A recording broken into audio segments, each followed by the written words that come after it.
నిన్న సండే స్పెషల్‌గా ఈవినింగ్ అయితే మిరపకాయ బజ్జీ చేశాను. ఈ మిరపకాయ బజ్జీలు చేసుకోవటం అయితే చాలా ఈజీ అనమాట. నేనెలా చేస్తానో సింపుల్‌గా చూయిస్తాను.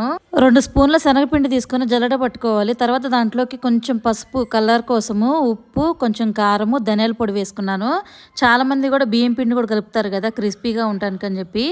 మేము తెచ్చుకునే శనగపిండిలో అయితే ఆల్రెడీ కలిపేసే ఉంటారనుకుంటా. క్రిస్పీగానే ఉంటాయి. నేను ఇంకేం కలపను. తర్వాత పిండిలోకి కొంచెం కొంచెం వాటర్ పోసుకుంటూ వీడియోలో చూపిస్తున్నట్టు కలుపుకోవాలి. మరి లిక్విడ్ లాగా కాకుండా వీడియోలో చూపించాను కదా అలా టెక్స్చర్ వచ్చే వరకు అయితే సరిపోయింది. మన సైడ్ అంటే గుంటూరులో అయితే మంచి మంచి బజ్జీ మిరపకాయలు అయితే దొరుకుతాయి అనమాట చిన్నవి. కానీ ఇక్కడ మాత్రం నేను వీడియోలో చూపించాను కదా పెద్ద పెద్ద మిరపకాయలు అవే ఉంటాయి అనమాట. వాటిని డైరెక్ట్గా చేసేయాలంటే ఎక్కువ పిండి కావాలి, ఎక్కువ ఆయిల్ కావాలి. అలా కాకుండా నేనైతే 4 ముక్కలుగా కట్ చేసి బజ్జీలు అయితే వేస్తాను.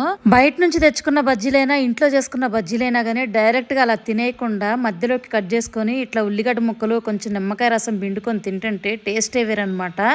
ఎంతమందికి ఇలా తినే అలవాటు ఉందో కామెంట్ చేయండి.